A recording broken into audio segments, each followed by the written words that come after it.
सुप्रभात प्यारे दोस्तों। तो आज हम पढ़ेंगे अध्याय 11 जिसका नाम है जब सिनेमा ने बोलना सीखा। इसके लेखक हैं प्रदीप तिवारी जी। तो देखिए दोस्तों, हम जानते हैं कि हिंदी में हम कई तरह के विषयों पर बात करते हैं या पढ़ते हैं। ये लेकिन एक ऐसा लेख है, एक ऐसा निबंध है जिस पर हिंदी में कम हम बात होती है या कम जानकारी मिलती है। तो ये लेख जो है सिनेमा पर है, जैसा कि शीर्षक में ही बताया है कि जब सिनेमा ने बोलना सीखा। तो ये इस लेख में क्या बता रहे हैं, सिनेमा से जुड़ी हमें क्या जानकारियां, क्या रोचक तथ्य बता रहे हैं, आज हम इस लेख में यही पढ़ेंगे। तो देखते हैं क्या है इस लेख में। जब सिनेमा ने बोलना सीखा श्री प्रदीप तिवारी द्वारा लिखा एक निबंध है। इस निबंध में लेखक ने एक मूक फिल्मों के बदलते स्वरूप और सवाक फिल्मों के आगमन का अति सुंदर चित्रण किया है।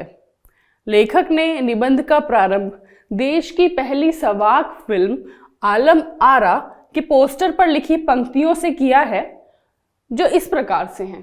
तो देखिए, पहले इसमें बता दिया गया है कि इन्होंने जो ये लेख लिखा है वो किस बारे में है। एक ऐसी मूवी, एक ऐसी फिल्म के बारे में है जो पहल एक नया प्रयोग थी। हर विषय पे, हर चीज़ में शुरुआत में नए प्रयोग होते हैं। ऐसे ही जो फिल्में आज हमारे सामने हैं वो पहले वैसी नहीं थी, बल्कि धीरे धीरे धीरे बढ़ते हुए वो आज यहाँ तक पहुँची हैं जो फिल्म हम लोग आज सिनेमा घरों में जाकर देखते हैं। तो इस फिल्म में ऐसा क्या था और ये कौन सी फिल्म थी, इसी पर ये पूरा लेख चर्चा करता है। तो इस फिल्म का नाम क्या था? इस फिल्म का नाम था आलम आरा। इस फिल्म का नाम क्या था? आलम आरा। और उन्होंने इस लेख का या इस निबंध का जो प्रारंभ है वो कैसे किया? सबसे पहले वो यही बता रहे हैं कि इस लेख का प्रारंभ होता है एक पोस्टर की पंक्तियों से। और वो पोस्टर क्या था? आलम आरा के लिए, देखिए, हर फिल्म के लिए एक पोस्टर बनता है जो कि सिनेमा घरों के बाहर चिपकाया जाता है, जिसको देखकर लोग उसके प्रति आकर्षित होते हैं। लोगों को लगता है कि अच्छा, इसमें ये है, ये वाले हीरो, ये वाले हीरोइन हैं, ये अभिनेता अभिनेत्री ने इसमें काम किया है, जिससे कि उनका जो मन है और ज़्यादा करता है उस फिल्म को देखने का। तो यही एक पोस्टर भी था उस फिल्म का, जिसमें क्या लिखा था, और वो जो लिखा था वो एक महत्वपूर्ण बात है। तो वो लिखा था, सभी सजीव हैं, सांस ले रहे हैं, 100% बोल रहे हैं, 78 मुर्दा इंसान जिंदा हो गए, उनको बोलते बातें करते देखो। देखिए, एक बार फिर से देखिए कि क्या लिखा है। सभी सजीव हैं, सांस ले रहे हैं, 100% बोल रहे हैं, 78 मुर्दा इंसान जिंदा हो गए, उनको बोलते बातें करते देखो। अब देखिए, एक फिल्म में ऐसा पोस्टर क्यों लिखा जा रहा है, ऐसी लाइनें क्यों लिखी जा रही हैं, ये सोचने वाली बात है। फिल्में तो हमेशा से बनती हैं, तो क्या पहले फिल्में बोलती नहीं थी? क्या पहले फिल्मों में लोग बोलते हुए नहीं दिखते थे? तो ये बात सच है कि जब फिल्मों की शुरुआत हुई तो लोग उसमें बोलते हुए नहीं दिखते थे। तकनीक जो है वो धीरे धीरे आगे बढ़ी, विज्ञान जो है धीरे धीरे आगे बढ़ा। उसने कैमरा को, रिकॉर्डिंग को बहुत नए नए आयाम दिए, बहुत नई नई चीज़ें उसमें धीरे धीरे आईं। लेकिन शुरुआत में ऐसे नहीं था। शुरुआत में क्या था कि फिल्म मूक होती थी। मूक यानी कि जिसमें आपसी बातें नहीं होती थी, जिसमें प्रकृति दिखाई जाती थी, अभिनेता अभिनेत्रियां दिखाई जाती थी, यानी कि हीरो हीरोइन दिखाए जाते थे, लेकिन बात नहीं करते थे। वो अपने एक्शन से, अपने कामों से ही पूरी फिल्म को करते थे।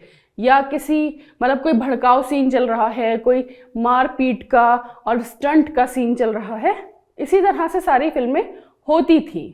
चुप फिल्में, मूक माने चुप फिल्में, जिसमें लोग बोलते हुए नहीं दिख रहे थे।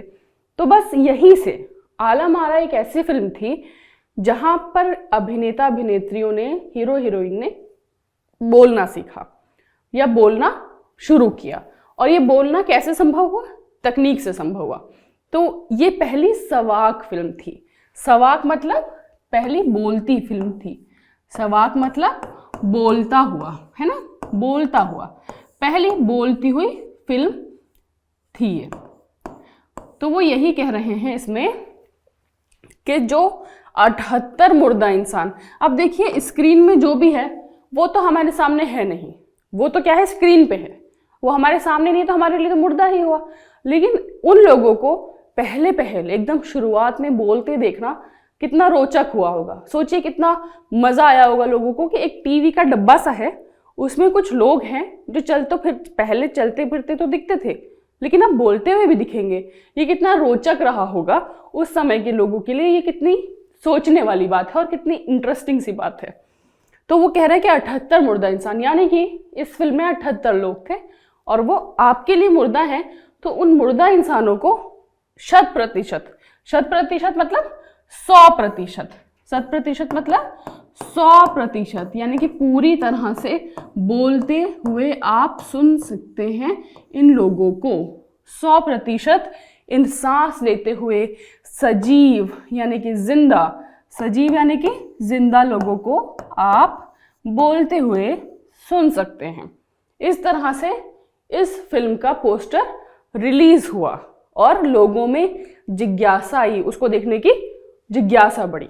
आगे देखते हैं।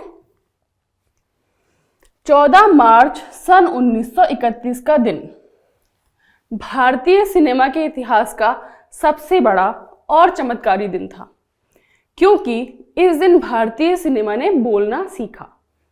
इसी दिन से बोलती फिल्मों का नया युग प्रारंभ हो गया। प्रथम बोलती फिल्म का नाम आलम आरा था। क्या नाम था? आलम आरा। इसे बनाने वाले निर्देशक, अच्छा देखिए, जो फिल्म बनाते हैं उन्हें क्या कहते हैं? निर्देशक। तो निर्देशक कौन थे? उनका नाम था आर्देशिर एम ईरानी। वो ईरानी थे, आर्देशिर एम ईरानी। उनका नाम क्या था? आर्देशिर एम ईरानी था। उन्होंने सन 1929 में हॉलीवुड की एक बोलती फिल्म शो बोट देखी और बोलती फिल्म बनाने का निश्चय कर लिया। देखिए, हम कोई भी काम करते हैं तो कहीं ना कहीं से हमें प्रेरणा मिलती है। हम सीधे नहीं कर लेते, हमें ऐसे नहीं समझ में आता कि अच्छा मैं तो अब बोलती फिल्म बनाऊंगा। हमें कहीं ना कहीं से प्रेरणा मिलती है, तब हमारे दिमाग में वो आइडिया, वो योजना आती है और फिर हम उसे ज़मीन पर उतारते हैं। तो ऐसे ही आर्देशिर भी फिल्म बनाने के शौकीन रहे थे। तो उन्हें लगा कि जो उन्होंने एक फिल्म देखी हॉलीवुड की, तो देखिए हॉलीवुड बॉलीवुड से हमेशा थोड़ा आगे रहा है, क्योंकि तकनीकें वहाँ थोड़ी पहले आई हैं, वैज्ञानिक जो विकास था वहाँ पहले हुआ। तो बोलती फिल्म भी वहाँ पहले आ गई थी। उस बोलती फिल्म का नाम क्या था? Show boat. वो शो बोट जो थी वो इन्होंने देखी थी और उसकी वजह से फिर इन्होंने ये फैसला लिया कि वो एक फिल्म बनाएंगे जिसका नाम उन्होंने क्या रखा? आलम आरा। उन्होंने अपनी फिल्म का आधार पारसी नाटक को बनाया। पारसी नाटक क्या होते हैं आगे देखेंगे। इस नाटक के कई गीत ज्यों के त्यों फिल्म में ले लिए गए। आलम आरा का संगीत उस समय डिस्क फॉर्म में रिकॉर्ड नहीं हुआ था। फिल्म की शूटिंग शुरू हुई तो साउंड के कारण इसकी शूटिंग रात को करनी पड़ी। आलम आरा की शूटिंग रात में करने के कारण इसमें कृत्रिम प्रकाश की व्यवस्था भी की गई। कृत्रिम प्रकाश की व्यवस्था भी की गई। यहाँ से प्रकाश प्रणाली का प्रारंभ हुआ, जो बाद में फिल्म निर्माण का एक आवश्यक अंग बन गया। अब देखिए, जब हम फिल्म की बात कर रहे हैं तो हमें ये ध्यान रखना होगा कि फिल्मों से जुड़े ऐसे बहुत से शब्द आएंगे, ऐसी बहुत सी तकनीक आएंगी जिसके बारे में हमें यहाँ समझना पड़ेगा। तो ऐसी बहुत सी चीज़ें ही इस पैराग्राफ में दी गई हैं कि देखिए पारसी नाटक क्या होता है। तो पहले क्या था कि शुरू में हिंदुस्तानी लोग तो फिल्म बनाना इतना नहीं जानते थे। बाहर से जो पारसी थिएटर बहुत फेमस था वो आया और उस पारसी थिएटर में क्या होता था? नाटक होता था। मतलब वो कहीं शूट नहीं की जाती थी, कैमरा वगैरह नहीं होता था, एक मंच होता था, लोग उस पे नाटक करते थे और देखने वाले दर्शक बैठे होते थे सामने। तो वही पारसी नाटक ने प्रेरणा दी हिंदुस्तान को फिल्में बनाने की। और उस पारसी नाटक में अक्सर क्या होता था? कल्पना होती थी। कुछ सच्चाई नहीं होती थी उसमें। प्रेम, रोमान, कल्पना यही सब होता था, मार पीट ये सब होता था और इससे लोग खुश होते थे। तो इसी से उन्हें ये प्रेरणा मिली कि वो एक ऐसी फिल्म बनाए, आला मारा। आला मारा उसी एक नाटक को लेके बनाई गई फिल्म थी और ये कह रहे हैं कि इसको रिकॉर्ड नहीं किया गया था। आज क्या होता है, रिकॉर्ड किए जाते हैं गाने और फिर नए गाने रिकॉर्ड करके एक फिल्म के लिए लाए जाते हैं। और डिस्क हमने देखी कि गोल गोल डिस्क होती थी, उस फॉर्म में रिकॉर्ड होते हैं आजकल गाने। या अब तो धीरे धीरे तकनीक और बढ़ गई है, लेकिन पहले ऐसा नहीं था। तो जो गाने उस नाटक में थे वो गाने भी ऐसे ही उठा लिए गए। इसके अलावा क्या था कि क्योंकि आवाज़ है, बोलना है, तो दिन की बजाय रात का वक्त ज़्यादा अच्छा था। क्यों? क्योंकि रात को जो कहा जाता है कि रात को आवाज़ जो है वो ज़्यादा स्पष्ट रहती है कई कारणों से। तो इस वजह से इसकी पूरी शूटिंग जो हुई वो रात में हुई और रात में शूटिंग होने की वजह से उनको प्रकाश भी चाहिए था। अब दिन में तो देखो सूरज के प्रकाश होता है, लेकिन रात को क्या किया जाए? रात को तो अपने द्वारा या जो हम लोग मैन मेड जिसे कहते हैं, व्यक्तियों द्वारा जो प्रकाश की व्यवस्था की जाती है वो करनी पड़ेगी। इसी वजह से कृत्रिम प्रकाश की व्यवस्था की गई। कृत्रिम मतलब व्यक्तियों द्वारा बनाया गया या नकली, व्यक्तियों द्वारा बनाया गया या नकली। तो इस प्रकाश की व्यवस्था भी करनी पड़ी इस फिल्म के लिए। व्यक्तियों द्वारा बनाया गया, ठीक है, ये ऐसे लिख दिया है मैंने। तो कृत्रिम प्रकाश की व्यवस्था की गई, यहाँ से प्रकाश प्रणाली का प्रारंभ हुआ।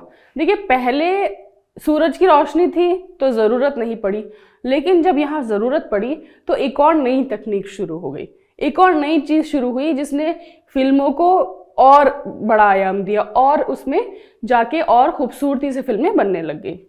आगे देखते हैं।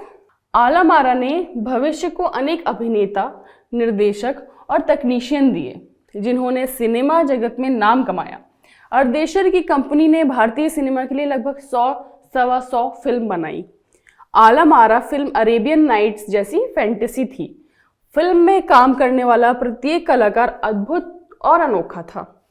फिल्म की नायिका जुबैदा और नायक विट्ठल थे। विट्ठल उस समय सबसे अधिक पारिश्रमिक पाने वाले अभिनेता थे। इस फिल्म में उर्दू और हिंदी का अनूठा संयोजन था।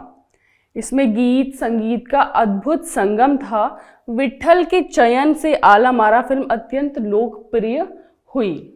तो देखिए इसमें क्या कह रहे हैं कि भविष्य को, यानी कि तब तो शुरू ही हुआ था ना, पूरा फिल्म का जो बिजनेस था वो शुरू हुआ था। तो भविष्य को अभिनेता, निर्देशक और तकनीशियन दिए। तो जैसा हमने देखा कि इसमें तकनीक इतनी ज़्यादा प्रयोग हुई या उसमें नए प्रयोग इतने ज़्यादा हुए कि फिर नई नई तकनीकें बढ़ती गई। तो इस फिल्म की ईजाद थी वो, इस फिल्म ने दिया था वो आज की फिल्मों को। और इसके साथ अभिनेता यानी कि एक्टर जो थे या जो हम हीरो कहते हैं जिन्हें, ऐसे अच्छे हीरो दिए, अच्छी हीरोइन दी, निर्देशक जिसे डायरेक्टर कहते हैं जो फिल्म बनाते हैं वो दिए, और तकनीशियन यानी कि जो तकनीकी काम करते हैं जिन्होंने सिनेमा जगत में काफ़ी नाम कमाया। तो पहले से ही इसमें बताया गया कि ऐसे सारे लोग इसमें आए कि आगे उन्होंने बहुत काम किया। अर्देशर की कंपनी, अब देखिए अर्देशर सिर्फ डायरेक्टर नहीं थे, उन्होंने फिल्म बनाने की कंपनी भी बना ली थी और उस कंपनी ने 100-125 से भी ज़्यादा हिंदुस्तान के लिए फिल्में बनाई। आगे क्या कह रहे हैं कि आला मारा जो थी वो अरेबियन नाइट्स जैसी फैंटेसी थी। अरेबियन नाइट एक किताब थी जिस पर बाद में फिल्म भी बनी। तो इसकी छोटी सी कहानी अगर हम छोटी सी देखें तो इसमें ऐसा ही था कि एक राजा रानी की कहानी है जिसके अंदर कहानी चलती है और वह हजारों रातों तक चलती है। तो वो जो कहानी थी उसके बारे में इस फिल्म में बताया गया जिसका नाम था अरेबियन नाइट्स। और ये एक फैंटेसी थी। फैंटेसी क्या होता है? पूरी तरह से कल्पना, यानी कि जिसमें सच्चाई ना हो, कल्पना जिसमें सच्चाई बिल्कुल ना हो, या जो पूरी तरह से रूमानी हो, सोची हुई हो, बस तो कल्पना थी। ये जो अरेबियन नाइट्स थी केवल कल्पना थी। फिल्म में काम करने वाले प्रत्येक कलाकार अद्भुत और अनोखा था, यानी कि बहुत अच्छे अच्छे कलाकार इसमें लिए गए। कलाकार कौन होते हैं? जो भी फिल्म में काम कर रहे होते हैं उन्हें कलाकारी कहा जाता है, चाहे वो हीरो हो, हीरोइन हो, ये सभी। फिल्म की नायिका जुबैदा थी। जुबैदा पुरानी हीरोइन थी जो काफ़ी प्रसिद्ध थी। और विट्ठल थे। विट्ठल भी दक्षिण भारत से थे और इसकी वजह से उन्हें थोड़ा परेशानी भी उठानी पड़ी इस फिल्म में हिंदी की वजह से, लेकिन वो भी इसमें थे और उन्हीं की वजह से ये फिल्म काफ़ी लोकप्रिय हुई, काफ़ी लोगों द्वारा पसंद की गई। और ये जो विट्ठल थे वो देखिए इसमें लिखा विट्ठल उस समय के सबसे अधिक पारिश्रमिक पाने वाले अभिनेता थे। पारिश्रमिक क्या होता है? पारिश्रमिक होता है मेहनताना या मेहनत के लिए पैसा, मेहनताना, है ना। हम जो मेहनत करते हैं उसके लिए जो हमें पैसा मिलता है, जो भी हम कमाते हैं उसे मेहनताना कहते हैं।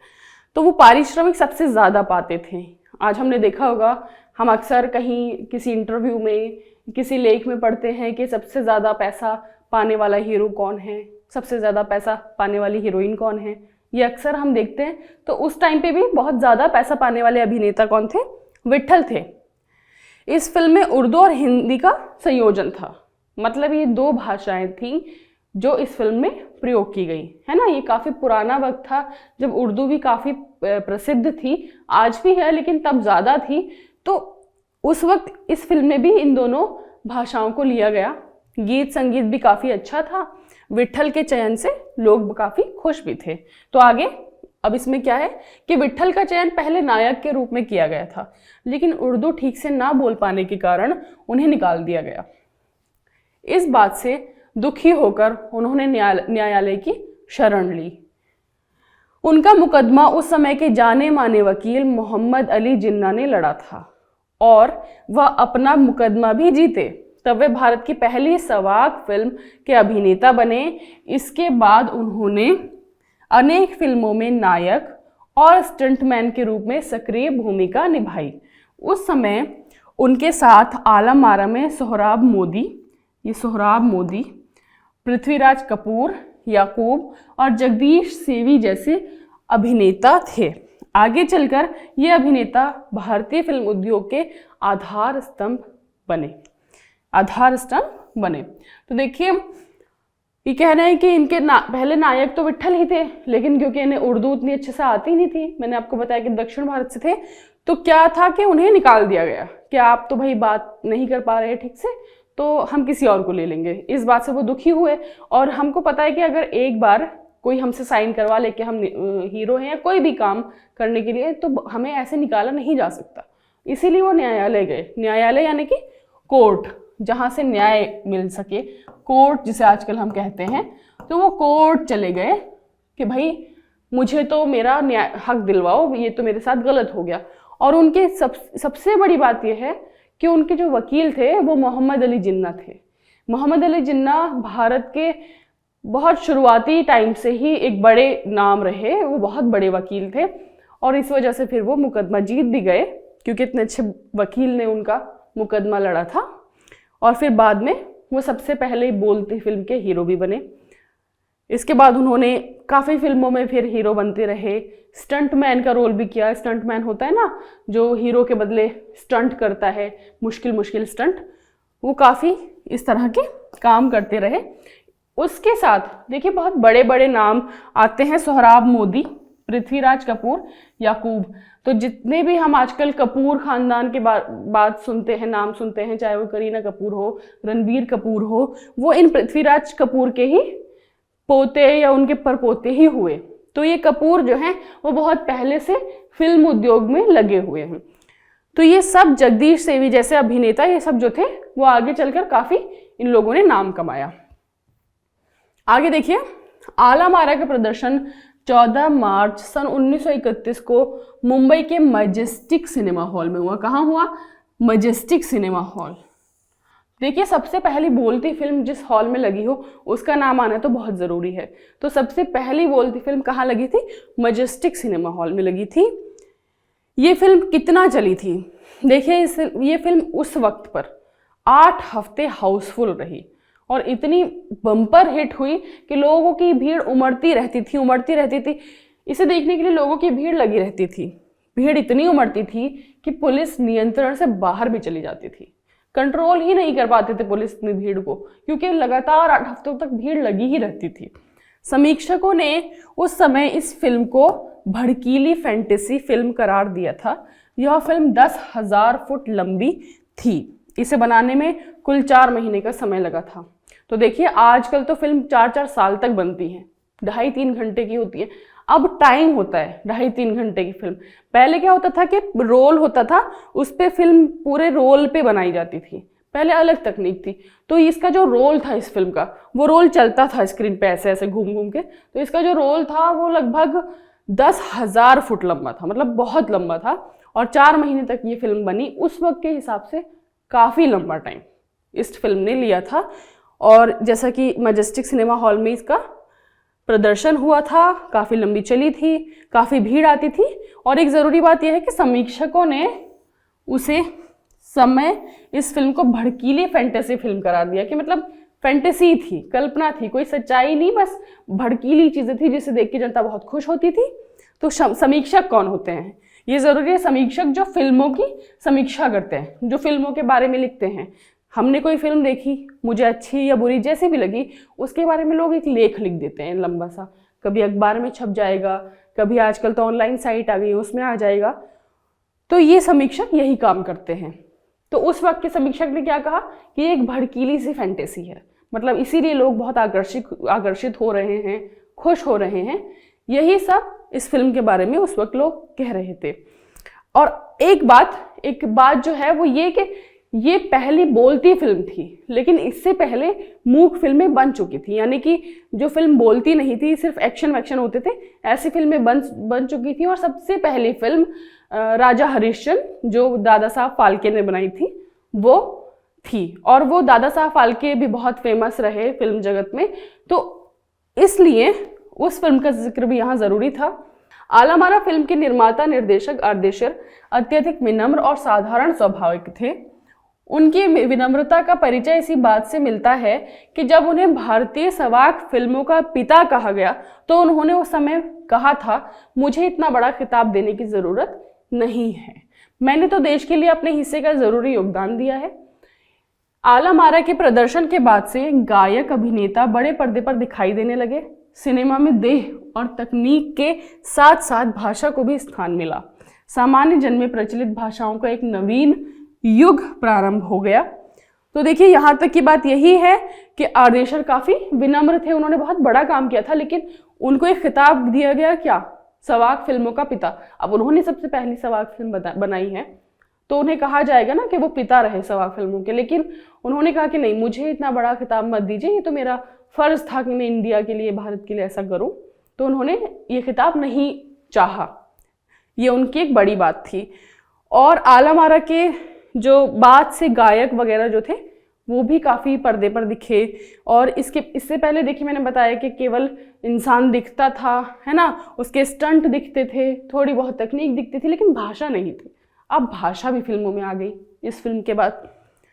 तो यही है कि लास्ट में माधुरी नाम की फिल्म में नायिका सुलोचना का हेयर स्टाइल उस युग में औरतों की पहली पसंद थी। मतलब उस वक्त फिल्म इतना ज़्यादा लोकप्रिय हो रही थी कि औरतें उस फिल्मों में, या अभिनेत्रियां या हीरोइन जिस तरह के बाल बनाती थी, उस तरह के बाल औरतें बनाती थी। और ये तो बहुत बाद तक अभी भी है ये प्रचलन, कि हमने देखा। एक बहुत बड़ी बात है कि एक था कि साधना कट चलता था, है ना, ऐसे यहाँ से कटिंग होती थी। तो साधना कट बड़ा ही फेमस होता था कि हम तो साधना कट कटवाएंगे। तो हीरोइनों को देख के बालों की कटिंग होती थी, हीरो को देख के भी ऐसे ही लड़के करते थे, अपने पैंट वैसे पहनते थे, चौड़ी मोरी वाली, ऐसी बहुत सारी चीज़ें उन लोगों को पसंद आती थी। इसके बाद है कि भारतीय सिनेमा के जनक फाल्के को सवाक सिनेमा के जनक आर्देशर ईरानी की उपलब्धि को अपनाना ही था, क्योंकि वहाँ से सिनेमा का एक नया युग शुरू हो गया था। तो भारतीय सिनेमा के जनक कौन कहलाते हैं? फाल्के, दादा साहब फाल्के। तो ये फाल्के भी, इन्होंने भी माना कि आर्देशर ने बहुत बड़ा काम किया है, और उन्होंने भी बाद की अपनी फिल्मों में ये सारी चीज़ें अपनाई, ये भाषा बोलना, ये सब अपनाया। और इसके साथ ही फिल्मों का, सिनेमा का एक नया युग प्रारंभ हो गया। तो देखिए, इसके बाद क्या है शब्दार्थ, तो मैंने आपको बताया कि क्योंकि फिल्म जगत की हम बात कर रहे हैं तो ऐसे बहुत सारे शब्द आएंगे जो फिल्मों से जुड़े हैं। वैसे ही देखिए, सवाक फिल्म मूक फिल्म के बाद बनी बोलती फिल्म। जैसे मैंने बताया कि पहले चुपचाप बिना बात की फिल्म थी, अब बातों वाली फिल्म है तो उसे सवाक फिल्म कहा जाता है। सवाक बोलने के साथ। पटकथा फिल्म के लिए लिखी जाने वाली कहानी, है ना, क्या होती है? फिल्म के लिए लिखी जाने वाली कहानी को कहते हैं पटकथा। संवाद फिल्म में की जाने वाली बातचीत, आपस में जो भी बातचीत करते हैं उसे हम संवाद कहते हैं, है ना, ऑफिशियली। पार्श्व गायक पर्दे के पीछे से गाने वाला, आजकल कहते हैं ना प्लेबैक सिंगर, तो प्लेबैक सिंगर क्या होता है हिंदी में? पार्श्व गायक ही होता है, जो सामने तो होठ तो हिलेंगे हीरो के, लेकिन पीछे से कोई और गा रहा होगा, क्योंकि हर हीरो तो इतना सुरीला नहीं हो सकता ना कि वो गा ले, तो इसलिए पार्श्व गायक। किरदार, किरदार क्या होता है? चरित्र, यानी कि किसी अभिनेता ने किसी राजा का किरदार किया, यानी कि किसी कोई राजा बना, तो वो किरदार होता है, ठीक है। अभिनेता जो पुरुष रंगमंच फिल्म आदि में नाटक करता हो, यानी कि जो पुरुष जिसे हीरो कहते हैं हम आम भाषा में। अभिनेत्री जो महिला रंगमंच फिल्म आदि में नाटक करती हो। कृत्रिम, मैंने आपको बताया कि कृत्रिम का क्या मतलब होता है? बनावटी, नकली, या मनुष्य द्वारा बनाया गया। जो प्रकाश के बारे में हमने बात की थी कि इंसान जो बनाता है। पारिश्रमिक, मैंने आपको बताया मेहनताना या मेहनत के लिए मिलने वाला पैसा। प्रतिबिंब, है ना, हम कहते हैं पानी में मेरा प्रतिबिंब दिख रहा था, या आईने में हमारा प्रतिबिंब दिखता है। छाया, छाया हमारी परछाई दिखती है, उसे हम क्या कहते हैं? हम प्रतिबिंब कहते हैं उसे। फैंटेसी, फैंटेसी का अर्थ क्या है? कोरी कल्पना, जिसमें कोई खास सच्चाई ना हो, केवल हमारी सोच में ही वो बातें हों। डिस्क फॉर्म, रिकॉर्डिंग का एक रूप, मैंने आपको बताया कि पहले डिस्क में रिकॉर्डिंग होती थी, वही। खिताब, खिताब का क्या मतलब होता है? उपलब्धि, उपाधि, उपलब्धि नहीं उपाधि या सम्मान, है ना। तो उपाधि या सम्मान क्या होता है? खिताब, हम कहते हैं कि ना कि उनको सर का खिताब मिला, उन्हें राजा का खिताब मिला, तो किसी को कोई उपाधि दी जाती है तो उसे खिताब भी कहते हैं। केश सज्जा, केश सज्जा मैंने आपको बताया बालों को संवारने का एक तरीका होता है, मतलब बालों को संवारने के तरीके को ही केश सज्जा कहते हैं। केश यानी कि बाल, सज्जा यानी कि सजाना, तो केश सज्जा बालों को संवारना, है ना। देखिए, तो इस तरह से आज का ये अध्याय यहीं समाप्त होता है। हमने इस पूरे पाठ में बहुत ही रोचक तरीके से पढ़ा कि कैसे फिल्मों का दौर बदला, कहाँ से शुरू होकर आज फिल्म कहाँ अगर रुकी हैं या कहाँ अभी भी चल ही रही हैं, अभी भी उसमें नई नई तकनीकें आ ही रही हैं, नए नए प्रयोग हो ही रहे हैं। हम पुरानी फिल्में देखेंगे या आज की फिल्में देखेंगे, हमें बहुत बड़ा अंतर दिखेगा। यही सब आज हमने इस पाठ में पढ़ा कि कैसे एक सवाक फिल्म आई और लोगों पर क्या प्रभाव उसने छोड़ा। हम फिर अगले अध्याय में मिलेंगे, तब तक के लिए धन्यवाद।